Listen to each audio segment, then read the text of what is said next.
Hello, everyone, and welcome to the webinar channel of the Association of Certified E-Discovery Specialists. My name is Mike Quadraro. I am the president of ACEDS. Today, we are joined by our partner, iCONECT, for a webinar that is entitled, let's get to the slide, E-Discovery Review, Cloud or Island, what is right for you? What is right for your next project? Before we get started, please know we love questions. We're happy to take questions. Please enter your questions in the Q&A widget located on your screen. Also, if you'd like a copy of today's slide deck, it should be in the resource widget also located on your screen. Without further delay, I am super excited to introduce Ian Campbell from iCONECT. Ian, please take it from here. Thank you, Michael. And yes, Ian Campbell, CEO of iCONECT, and a little bit of background we'll get into in a few minutes talking about our topic, but iCONECT as a company has been in the e-discovery review space for upwards of 20 years now, and I think that means that we've done a lot of projects. We've built a very strong platform, a very strong company, but we do see some unique applications of the technology out there, and we wanted to share some of that with you today as we go forward. And I've got a co-presenter today by the name of Tom Wazinski. Tom, tell us a bit about yourself. So I'm with the law firm of Haynes & Boone, and the litigation support folks all fall underneath me. I wear a bunch of different hats at the firm, including, a little piece of security, responding to firm subpoenas and the like. Good but stuff. Not enough time to go into the other hats. Sounds good. Well, Tom and I decided to put up our high school graduation photos, so that's that's what you see in front of you here today. Kind of moving forward, though, we kind of wanted to give you a little bit of background. I mentioned about the fact that iCONECT as a company has been involved in e-discovery, but I think more importantly, just to sort of talk about, these are all companies that have had situations where they needed just that, multi-party access to a document collection. And that's really the space that we cut our teeth in. That's really what we're going to focus on today. These are some projects that iCONECT, either directly or indirectly, has been involved in. Some of you will recognize some of the names of, things like Mattel and the lead paint case, and the NFL concussion case, Enron, of course, Volkswagen emission, BP oil spill. These are all projects where they required multi-party access to a centralized document collection. And if you think of that at a very kind of 10,000-foot view level, you put all the documents in one place, you let everybody come in and do what they need to do in a secure environment. One of the interesting things I always kind of talk about on this slide is that one that kind of in the bottom right, NASA. iCONECT was involved actually in a project early on in the days where the Columbia Space Shuttle came in, and of course there was a tragic loss of life on re-entry when the heat tiles fell off. But we got a phone call, and the phone call was, we understand you have a way to centralize a document collection and allow secure access from anywhere in the world, and we have a need to have experts come in and look at those documents. Is that what you do? We said, yes, that's exactly what we do. They went, so all we need is the internet and the appropriate usernames and passwords, and we can have experts from around the world all come in and look at the documents. Yes, that's exactly how it works. And then we were asked one of the most bizarre questions I've ever heard, which was, how does your software manage extraterrestrial access to the data? And that's a question we'd never heard before, not one we'd expected. And sure enough, we said, so exactly what do you need? He said, well, we got a bunch of people up there on the space shuttle, on the space station, who were just dropped off, who are going to have nothing to do for the next 11, 12 months until we get the shuttle program back up and running. So if you could make them users on the platform, that'd be great. So we figured out a way to do it. So actually, we're here today to talk about clouds and islands, but when you start to talk about accessing from anywhere, truly, there are softwares out there, iCONECT included, that have had access from anywhere, including outer space. So I thought that was kind of an interesting way to start our conversation today. Moving forward, though, just sort of in the scope of what are we here to talk about? We're not here to talk about collection. We're not here to talk about litigation hold. What we're here to talk about today is that green square in the middle. which is where is the data located when you want to come get it. You know, and if you think back to kind of 98, 99, a couple of some of the people on the call today may remember a company called Case Central. Case Central were probably one of the first companies who said, send us your stuff. We'll put it in a centralized storage location, and you can come get it through the internet, probably on Netscape or an AOL browser at the time. But the concept was pretty simple. Centralize the storage of the information and come and get it. And Case Central did a good job with that. They were quite successful in their day. We came along in 99 and looked at the number of people out there in the world who already had a copy of Concordance. And we said, well, wait a minute. Wouldn't it be interesting if we could layer a software platform on top of Concordance so that now we could web enable Concordance? And that's what we did in 99, 2000, 2001. Our specific platform has migrated a lot since then into other technologies, well beyond Concordance. But the concept is the same. Put all the information in one place. Again, thinking back, and Tom, you maybe have some thoughts on this. Back in the day, it was just paper. But of course, that has now become way more than paper. Hard drives, backup tape, scans. But we're also seeing kind of a loop back to paper now, where people are realizing they have archives of information in paper format that need to be scanned, imaged, and OCR'd, which is kind of old school 20 year ago technology. Are you seeing any one of those little icons on the left sort of percolating up as one of the things that needs to be stored these days? Yeah, you know, funny you mentioned that. People have always tried to figure out like what to do with the paper archives, and you know, you always have interesting situations where licensing in different countries requires that you have wet signatures on paper, and so you get a lot of. We have some clients that deal with movie licensing and various parts of the world that, it'd be great to scan all that stuff, and they typically will go get that stuff in paper format and scan it. But, a lot of people, we see that they kind of put off those projects, right? But they go back to the paper archives as needed, rather than just say, you know what, we could scan all this stuff and never ever have to go back to the paper archive unless we actually needed a wet signature on a piece of paper.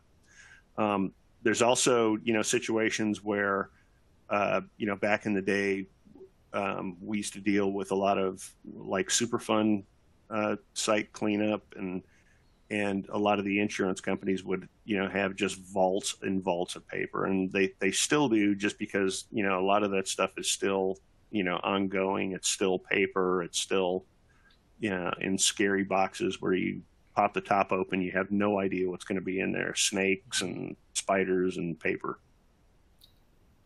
Got it. But again, we're here today to talk about that kind of green square in the middle, which is assuming you have in some way loaded the information you need to centrally store.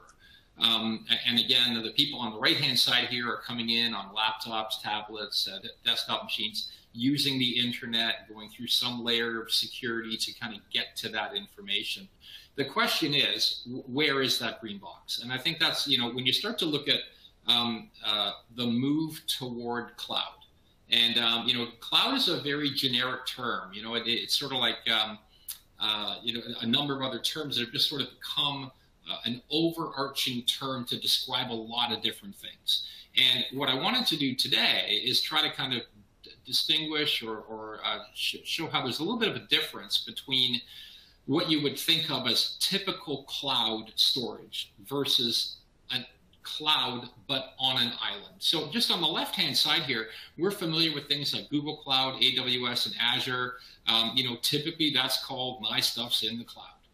Some of those are global companies like Microsoft or Google or Amazon, but some of them are regional. There's a number of other players, from CenturyLink to Atlantic Metro and hundreds of others, who can provide for clients the ability to not have to worry about infrastructure. And I think that's probably one of the key factors here, is that these cloud providers are providing infrastructure. They're providing hard drives and software and security layers such that firms don't have to go out and buy that stuff.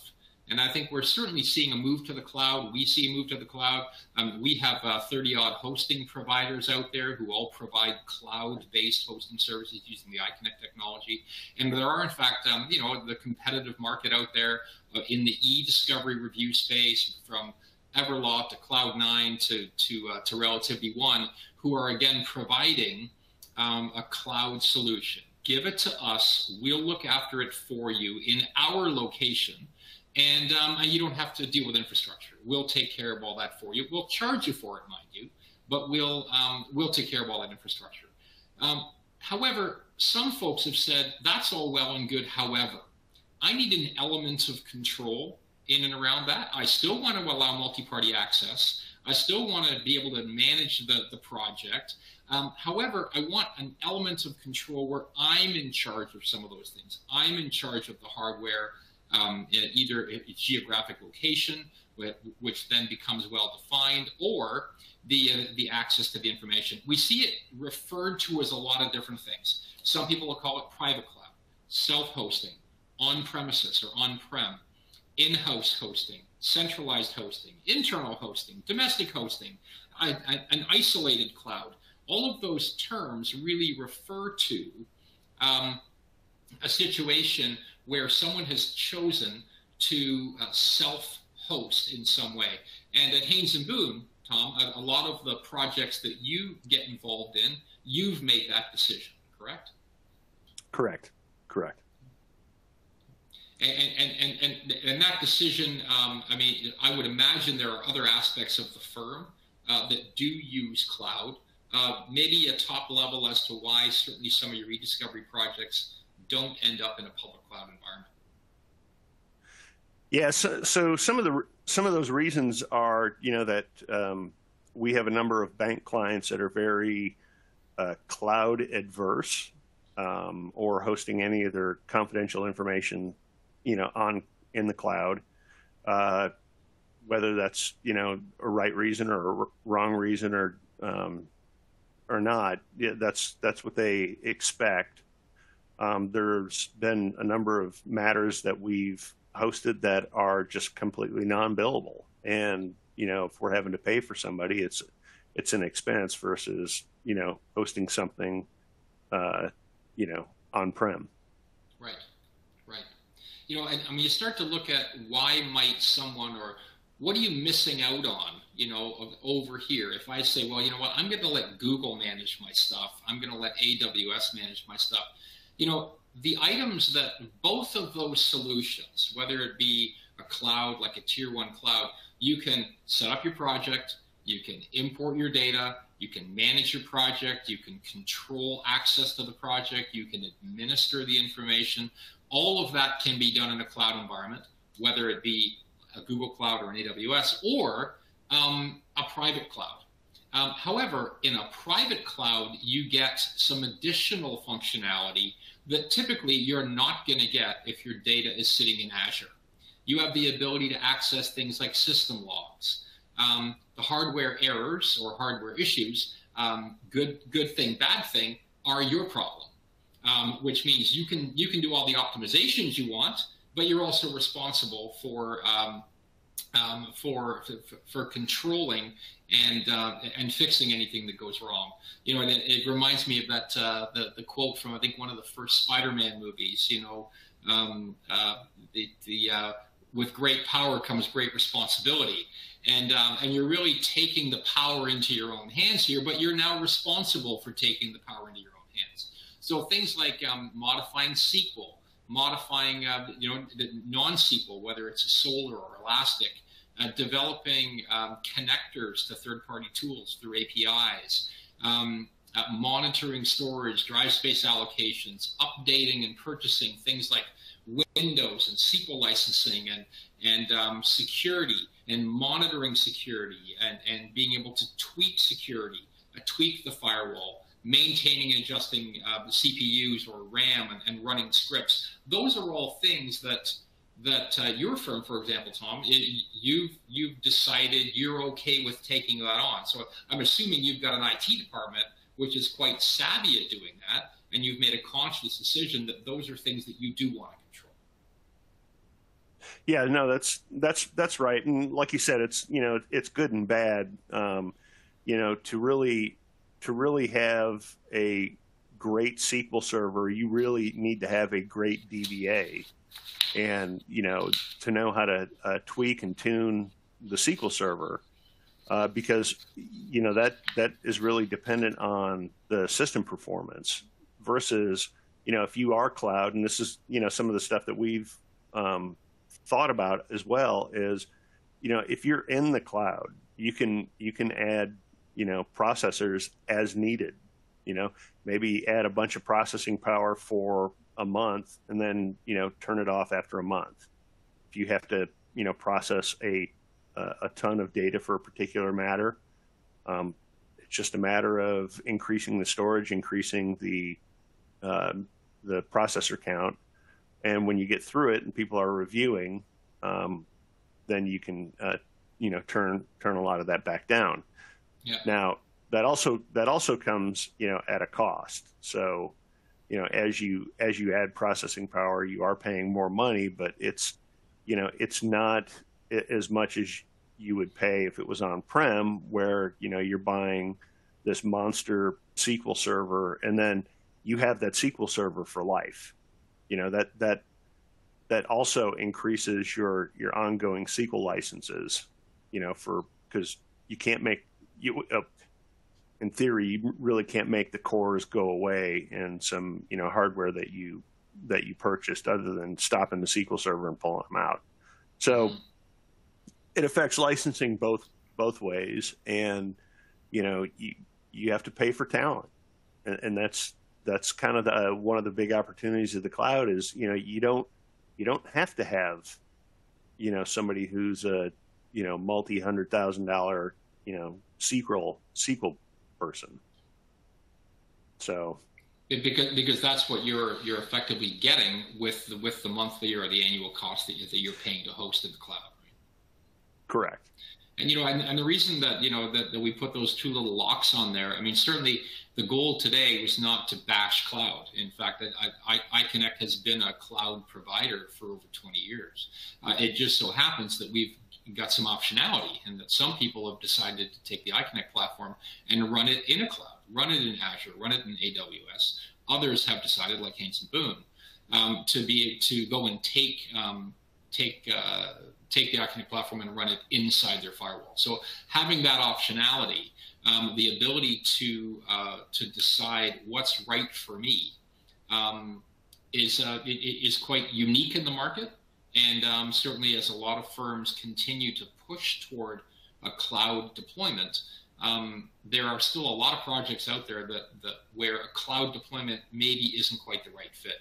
We're going to talk about a couple of different samples now of projects where an island was chosen because it provided some things that a cloud environment was unable to provide.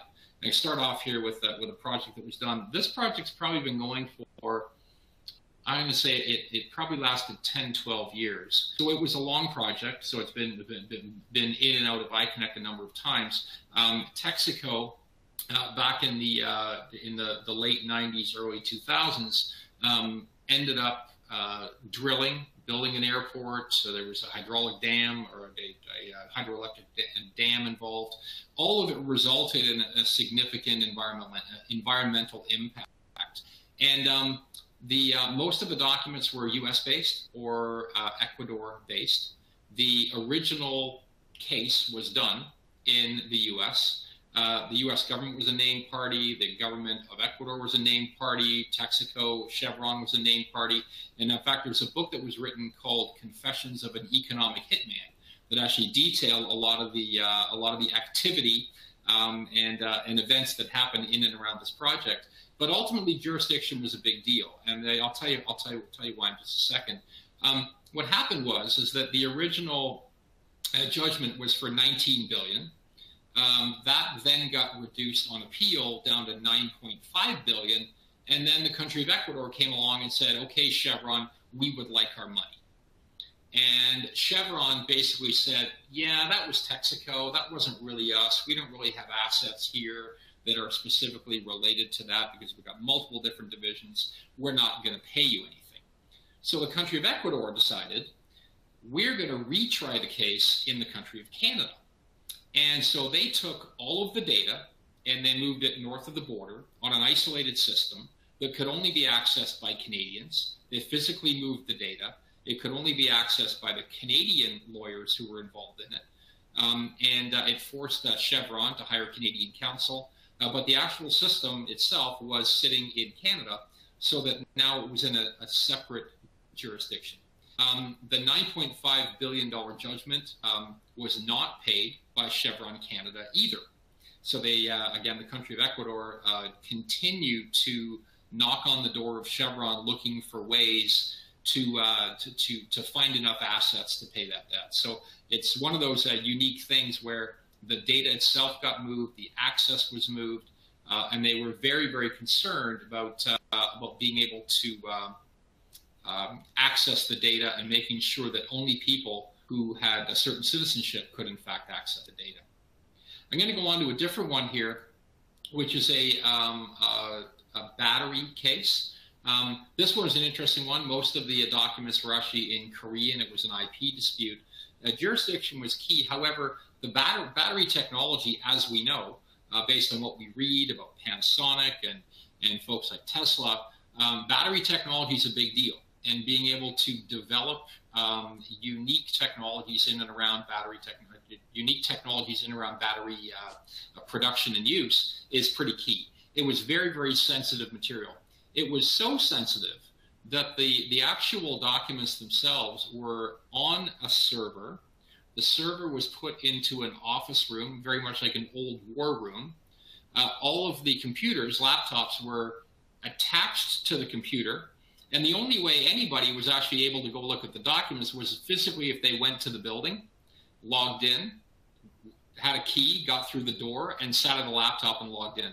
So there was no external access to these documents whatsoever. The key thing being that they did not want in any way, shape, or form the battery, this very unique proprietary battery technology, to be exposed to anybody outside the specific group who were involved in the case.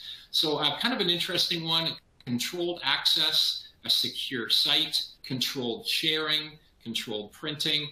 And, of all of the projects that iCONECT has been involved in, it was probably one of the most locked down systems we've had. Printing was turned off other than being able to print to a printer that was physically in the same room. Although it was web-based access, it literally was web-based access from a computer to a server which was 20 feet away. And so it was kind of like the old days of having the war room where everybody kind of had to get together. But again, it was done specifically related to the sensitivity of the material. They looked at 3 or 4 different cloud environments who said they could provide the appropriate security, and the client themselves basically said, no, it's not good enough. The interesting one on that one is there was, in fact, a settlement on that project. It was a $1.8 billion settlement. And so everybody went away feeling like they had achieved their goal. And but again, a very unique one in and around everyone, physically being within the same environment. Tom, have you had any situations with Haynes Boone where you've had that level of restriction on data?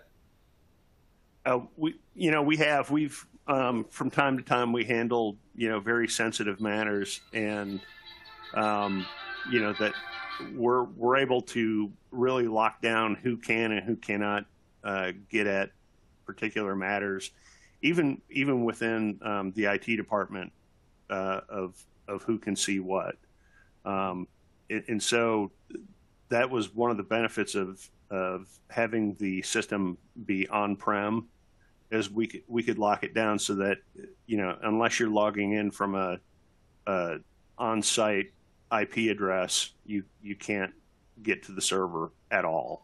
Right. So, yeah, in much kind of the same, almost the same circumstances as this IP dispute, we had a matter that we were working on for a chip maker, which some of their employees went to a competitive chip maker, and all of a sudden they had all this new technology for making chips, and we were stuck trying to figure out who did what when. So it was extremely, extremely sensitive information, and a lot of the emails that we had to deal with were encrypted, and so we had to have access to the underlying data in real time. Right. And so it just made it that much easier. Now, you and I were talking earlier. Haynes Boone also continued to have an in-house system, an on-prem system, an island per se, for other types of cases, and it's served you well. Yeah, and like I had mentioned earlier, I deal with all the internal subpoenas to the firm that we get, and of course, it's all things that are not billable, and so that it's not an expense to the firm when we have to go through a bunch of our own emails. It's kind of funny that we have to go through our own emails, but we handle a fair amount of pro bono matters that usually have odd sets of data that just from kind of non-standard Microsoft Office type information that we have to deal with, that we get the data in and see how we would review certain things. Sometimes we have to go back and we have to tweak the data or tweak how it's presented. And then other things like contingency fee cases. It really helps out with the financial burden on that. In typical matters where you would be hosting something externally, you're paying monthly, and you have data storage costs and per user costs, and we typically don't charge for either one of those, and so it makes the contingency fee cases a little more palatable. And then from time to time we'll have matters that we deal with, like I said, bank clients who are they really dictate what the security is on all their information, and so that's one way that we can comply with some of this, even to a point where they've said in order to review documents you have to be in this room, no cell phones, you have to leave your cell phones in your office or at the door in a basket, and just so people couldn't take pictures of screens and things like that, or print out documents later. And so, it's helped get people more comfortable with the security demands versus, things in the cloud. Although personally, I believe that, the cloud is very safe. Not a knock on cloud at all. I'm a huge fan. But there are instances where, you have to find an alternative to cloud, and, that's it. Yeah, no, I think that's key. I mean, I think cloud has its place. And again, as I said, iCONECT has been cloud for 20 years. It just so happens that some people have deployed it where it's more of a generally available access versus a restricted access. And I think that's one of the key differentiators here. And it may be it may be restricted from a physical location perspective, but maybe restricted. You talked earlier about internal IP addresses, being able to get the things internally. I think there's that sort of restricted access, but there's only certain situations where you kind of need that. And I think what we wanted to do was kind of say, well, here's the considerations. If this is the kind of thing, we've got a couple of slides here.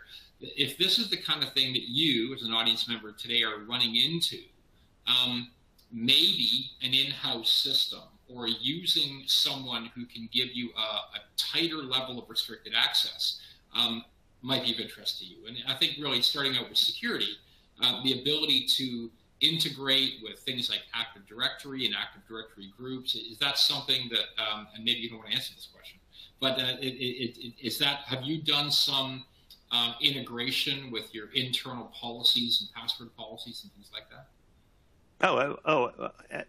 Absolutely. And back speaking of security, a few years back we had acquired a London office, and you remember a couple of years back they were about to implement the GDPR, and there was a huge scare around, like what if you do something wrong? And we had a client at the time who was so paranoid about the information coming over to the U.S., we actually put a system in the London office that, we had to swear up and down that no data ever crossed the pond. And it was the only way we could do it. And up until then, specifically our client, only knew about, the offerings of hosted providers and cloud providers. And so they didn't want to go that route. And we essentially had 3 terabytes of information that they were going through on an internal file share, which is completely inefficient. And so, we were able to do this and, maintain security. Incidentally, that was also a system that we did not allow any outside access whatsoever. Mm-hmm. And so that was all tied to, internal, passwords and, integrated with our own network security. Right. Right. We also have some firms who have chosen to go in-house mainly because they have regular reporting things like crystal reports and things like that, where they want to tie the metrics of their e-discovery system with other metrics within the firm. Is that something that you've looked to take on, or does your system run kind of independent of other operations within the firm? No, that's another good point too, is that, we have internal things that we've built so that we can monitor like system health. We can figure out, very easily by going to a web page, and, we've written independent queries that query the iCONECT databases. We're able to monitor disk space and show like with little dials and things like that. And it's stuff we try to watch on a daily, if not weekly basis, just so we can kind of keep track of, the health of the system and, where things might go wrong. Right. Right. And I think, although some of that information may be available to you in a cloud environment, it's probably not as integrated or as integratable as it is when you're running servers beside servers in the same data set, right? Yeah, right. Because a lot of the reporting that we built is on our internal portal, and we could query a cloud system, but it's just more efficient and a little snappier, when we're trying to marry an on-prem system with an on-prem system. Yeah. And then from a hardware perspective, obviously having direct access to the hardware, as we said earlier, with great power comes great responsibility. But it sounds like you've got a pretty solid IT department, and that's one of the reasons that you have a comfort level with having that in-house, is because you've got the resources either internally or at your fingertips to be able to manage that hardware.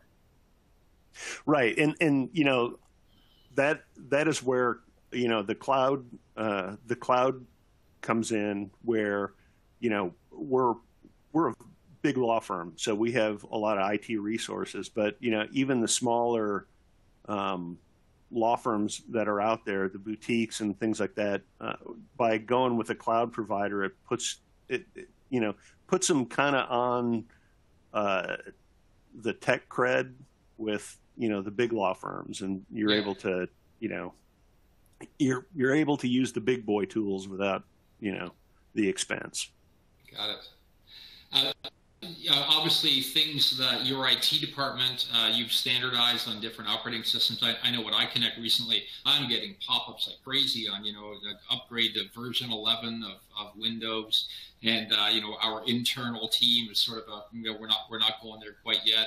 Things like moving to Office 365, again, those are like firm-wide decisions. And I would imagine that those are things that your IT department want to normalize across your accounting system, your billing system, your e-discovery system, so that all of a sudden some Linux server doesn't show up in the middle of things. They want to sort of standardize that, correct? Yes, although from time to time there is a Linux system that pops up for one reason or the other. But we have people that are pretty well versed in Linux, and so we're typically not afraid of that. But for the most part, everything is pretty standardized.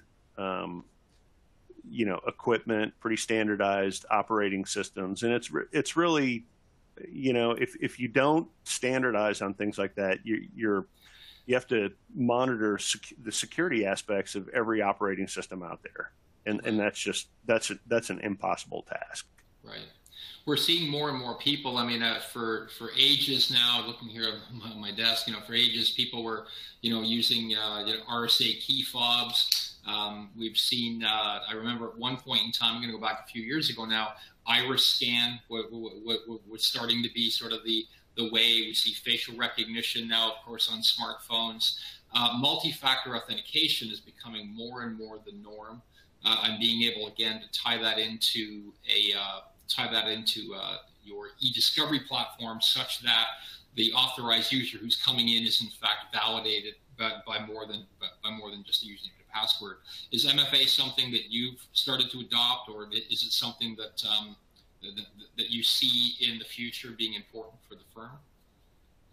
Yeah, I mean, we've been using multi-factor authentication for several years now, probably going on like 8.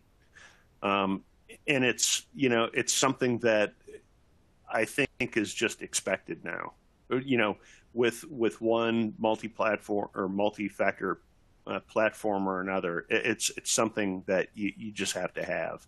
It's just too easy to get somebody's username and password by phishing or however you do it. But if you have a physical device or physical devices, depending on how many factors you're requiring, you're making it pretty ironclad. Yeah. Jurisdiction is an interesting one. I talked a little earlier about the U.S. project that went into north of the border to Canada. The battery technology project, where they sort of deemed the floor of the building. I was involved actually. I guess it would have been late 90s, involved in the Lockerbie trial, which was done in Holland. And it was, you may recall, the plane went down in Scotland, and Yep. The 2 people who were arrested for it were Libyan.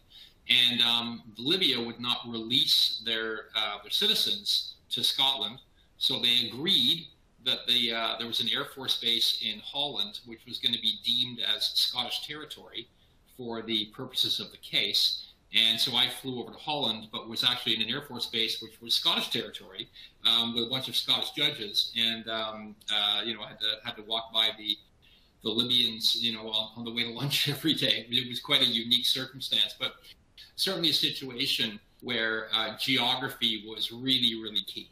And making sure that not only did the data not leave a certain area, but access to the data was locked down. And you talked about IP lockdown and things like that. Again, is that something that you've seen effective for you in any of your projects? Yeah, like I said, going back to the very security and jurisdictional access client, their main concern was if they didn't want their data to be accessible by any U.S. government agency, and so that was really their concern, was that if it crosses the pond, then somehow the U.S. DOJ might be able to get access to it, and so Right. Just keeping it under lockdown in London, we were able to, not only, process the data we needed to process, but it was under lock and key, and, that's where it stayed. It never left. Nobody from the U.S. ever had access to the system. So there was that, kind of jurisdictional control, over the data. Yeah, and we're seeing that. Obviously, some of the cloud providers provide that now as well. If you go on the Microsoft website, for example, there's probably 30 or 40 different countries where you can deploy an Azure system. And the idea being that your data will then not be backed up. If you go and put it in South Africa, your data will not be backed up in Frankfurt, Germany, or backed up in Singapore. It will be backed up to a secondary site within South Africa. So I think the cloud providers are realizing that's a service that they need to provide, and I think that's only going to serve everybody better to be able to know that if my data is in a location, first of all, it's being backed up in that same location, but more importantly, I can also lock down access to the data. From a confidentiality perspective, you had mentioned earlier that you had a chip maker client who was concerned about their IP, the battery case that we were involved in. Again, they were very concerned about their IP. You have banking clients who, rightly or wrongly, don't have the same comfort level with cloud that perhaps others do. But and confidentiality, of course, becomes a big deal as well. Again, that battery case, they wanted to make sure that they totally locked down the 20 or 30 people who were allowed to see any of those documents. We actually, at one point in time, I remember we were doing a project it involved nuclear power technology, and so we added at one client's request a way to track every view of every document. And this was the early days where logging was, logging. Going in and usernames and passwords, login time, logout time, but they wanted to get very, very granular. We now have that, of course, built into the platform, very granular to the point of how many seconds did someone look at a document, and if it was a 20-page document, how many of those pages did they look at? And so that's the kind of granularity that you can have. Always funny to me, though, that we go and add that feature, promote that feature, and then we had several clients who came to us and said, yeah, how do I turn that off? Because based on my circumstances, we don't have a right to control that level of access. And is that something you've run across at all, either on one side of that coin or the other? Well, it's funny you mentioned that. We've always thought that all the logging in the world is great, but you don't really need it until you need it. And so, some of that, just for system performance reasons, we will turn some of that stuff off. And then, somebody, oddly enough, comes out of the blue and says, I need to know who looked at these documents. Like, we had that turned off. So, we've gone back and forth, turning it on and off, just kind of throughout our document review history. Gotcha. But it is, in different cases, it is interesting, who looked at what documents, and why they looked at them when they didn't need to look at them. And so, yeah. And again, I think that's really, for the most part, I think a software control. So whether folks are looking at using a platform in the cloud or looking at using some kind of an internal deployment. Obviously, asking your vendor what level of granularity that they can provide, either within whatever software they're providing, I think is key for exactly the reason that you talked about. Just a few more of these. We have a number of people who, we have one firm specifically who runs an iCONECT system in house, and then whenever they get a project which is larger than X, they go outside to an outside vendor and put it in the cloud at an iCONECT provider. Simply because they wanted to have that familiarity with using the same software in-house that they use in a cloud deployment. I would imagine within your firm, you've probably got 2 or 3 or 4 different platforms that your firm ends up being exposed to, right? Yeah, and some of that stuff, like you said, some of it is resource dependent. There are a lot of times where we're involved in joint defense situations where, we don't want to host the data and have our client settle out and have, get stuck with having to host the data. luckily we've kind of thought through that, consideration before it actually happened. But, that's one, consideration. Resources is another one. Somebody dumps a terabyte of data on you and says, I need to start reviewing this, next week. That would go outside. But, a lot of our attorneys are familiar with, like you said, 3 or 4 different platforms. And they're really getting used to kind of the mechanics of what you do during a document review. You really either have searches done for you, or you're reviewing batches of documents, you're marking them some way, and then you're using them for some purpose, whatever the purpose that it is, production, depositions, whatever. Yeah, and we find that, there are some times where, oh no, we want to use platform X because that's what my users know how to use. And I think in some ways it's a bit of a flawed argument, because it's sort of like saying, well, I know how to drive a Ford, but don't put me in a Lexus, because I will not know how to, I won't know how to drive it. It's like, well, you kind of will, because the key goes on the same way, the door's locked the same way, the sticks are in the same spot, and the dashboard's in the same spot. And I think people underestimate anybody who's on this call today who's used any e-discovery platform. I mean, go back 10 years if you used an e-discovery platform. It's kind of the same thing. It's a next. It really is. Tagging, foldering, printing, production, headers, footers, PDFs, TIFF images. It's putting redactions on by hand or automatically. A lot of what you see from platform to platform. I think people underestimate how much they know about e-discovery review, where cross-platform maybe isn't as big a deal as it once was. It's kind of like conferencing platforms, right? I mean, during the pandemic, you had clients using everything: WebEx, Zoom, Teams, whatever, and somehow people just figured it out. Mm-hmm. It's kind of the same thing. It's a little bit more complex than that, but it's kind of the same thing. We had a client recently who was receiving about 5 terabytes of data, and there was a delay and a delay and a delay, and then finally they kind of came clean and they went, look, this is very sensitive data. We need to physically bring it to the office. I'm sure I watched Bullet Train recently with Brad Pitt with the infamous silver briefcase. It was kind of like that. It was, we're going to bring you the hard drive. It's going to be in the silver briefcase, but we need to bring it to you. And, and that's a concern for people. I mean, right now, people, and again, there's a lot of safe ways to do FTP. There's safe ways to ship. But, we have had situations where that wasn't good enough. The actual data had to physically transport. The chain of custody had to be very, very tight. And that's obviously an advantage that you guys can provide. You talked before about things like internal subpoenas, pro bono projects, but also I think case lifetime and case lifecycle is key.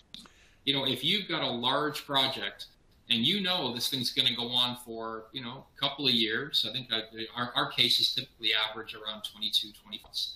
But then you've got maybe an appeal, maybe a second appeal, and this could bring on a life of its own. And you also talked earlier about being involved in maybe some form of class action where several people settle out as the case continues, such that other folks are left kind of holding the bag on the cost of continuing to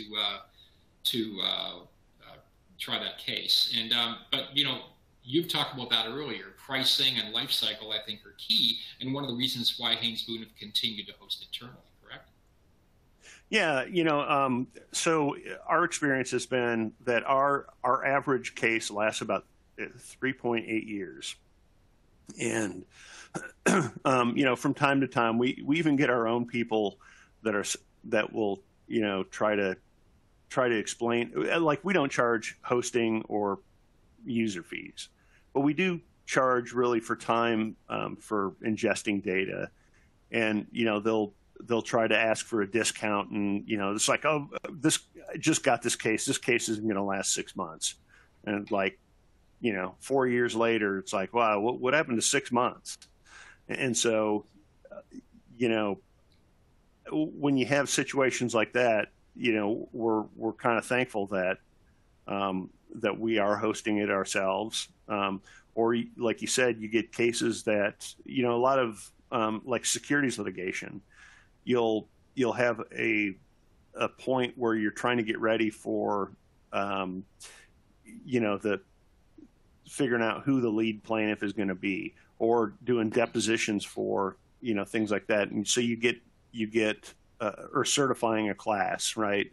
And so you have a period of, you gather the information, you process it, you review it, and then there's a stay that's issued until, a number of different particular issues get ironed out in the litigation. And, we've had that go on as much as 3 years. So, it'll sit there dormant for 3 years. And had we been paying that over that time period, it's not cheap. That's one of the questions actually that just came in from our audience. Has it been your experience that cloud-based solutions ultimately, in the long run, may wind up costing less than an on-prem solution? But it sounds like that hasn't been your experience. Your experience has been that if it continues on and on and on, albeit that some of your costs internally are soft costs, or maybe distributed costs that aren't specifically applied to e-discovery, correct? Yeah, I can see where, I see arguments for both sides. And, if we had a number of cases that were just kind of ongoing, we never really had a situation where there was going to be a stay for discovery, then, that might be kind of a wash as far as cost. But when you have situations where, there's a stay that is in place for 3 years, and, we're always on the defense side of the securities litigation. So we gather a ton of data from our client. Even though when we collect data from a client, we try to do it in a very targeted manner so that we're not trying to boil the ocean. You still wind up with a ton of data because as the umbrella kind of reaches out, or the pyramid of, who knows what when in a securities litigation, you end up, guessing a little broader on the number of custodians. And so, you collect a lot of data, and if that's sitting around for 3 years at a vendor, I mean, you do have options of, putting a freeze on that data, or maybe, archiving that data. But, what does that really do when you archive it? Right. You talked a little bit earlier, just to kind of, circle back, is that, you're a large firm, but there are larger firms that you run into. And do you find that having direct access to your own system gives you, allows you to kind of go on even footing when you're going against someone who's much larger with certainly a larger legal presence? Yeah, I don't know specifically that it would make a difference if we were, on-prem or off-prem in those situations. But what it does do is that the on-prem version is the preferred, we're our own preferred provider, right? And so if you need to throw bodies at a project, everybody is familiar with what we have in-house. And so that, it's very easy to staff up. And, a lot of the, we've from time to time will kind of cross practice areas. And so, if folks in like the bankruptcy group are don't have a full plate, we can kind of, employ them in the review process. Right. And it's really a matter of sitting with their peers, explaining, the ease of doing whatever they're needing to do to ramp up. And so I guess from that perspective, it does make it easier. If we have to, get, productions out, I mentioned bankruptcy. you know, a lot of the stuff that goes on in bankruptcy, you know, has really crazy timelines. And, you know, if you are dependent on an outside provider or, you know, a hosted solution, there's some time that you have to build into the production that is, you know, transferring data back and forth versus, you know, if you're on your own network, you're at the speed of, you know, your own network. And so, you know, sometimes it's a 10 gig network or a 40 gig network. And so data transfer is, you know, extremely fast in those situations. Got it. Well, you know, I think, you know, just to sort of wrap up here, a couple of different things. I mean, I think our recommendation to the group today is not stop using cloud, buy your own in-house system.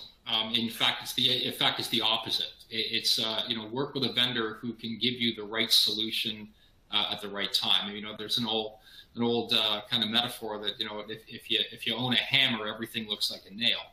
And I think one of the challenges with e-discovery cloud providers is that they feel and certainly promote that they can manage any kind of project regardless of circumstances. But I think, you know, the reason we wanted to look at some considerations today is that there are some circumstances where maybe a cloud provider, be it an e-discovery cloud provider or putting your stuff in Azure or AWS, isn't quite the right solution. I think always looking over the horizon to see what do you really need and what's the best fit is certainly key. Sort of going hand in hand with that, just to wrap up, is that iCONECT has gone and created something called an RFP toolkit, and which really is an overview to ask the right questions. How to ask the right questions for your project. It includes an Excel spreadsheet, and I think it's about 100 different items. Firms use this to build their own RFP. Firms use this to validate their existing RFP. To make sure that what they're asking for is in fact what they should be asking for. So that's available in the resources section on the iCONECT website for anybody who wants to go download that. And again, it's a free kit to again help make sure that what you're getting as a solution is in line with the problems that you and others are trying to solve. Michael, I see you've kind of come in, and thank you over the course of our call today for feeding in some questions that have come from the audience. Hopefully we've been able to answer a lot of those, and I appreciate the opportunity, and I think Tom does as well, to talk a little bit about optionality and how to get creative with a solution when you think maybe there isn't one. Always enlightening, my friend. Appreciate you guys both taking the time. Thank you, everyone, for joining us on the ACEDS webinar channel. Thank you, Ian. Thank you, Tom. And, of course, thank you, our partner, iCONECT. You can learn more about iCONECT at iCONECT.com. And please visit aceds.org for a complete list of our upcoming webinars and live streams. Have a great day, everyone. Be kind to one another. Bye-bye.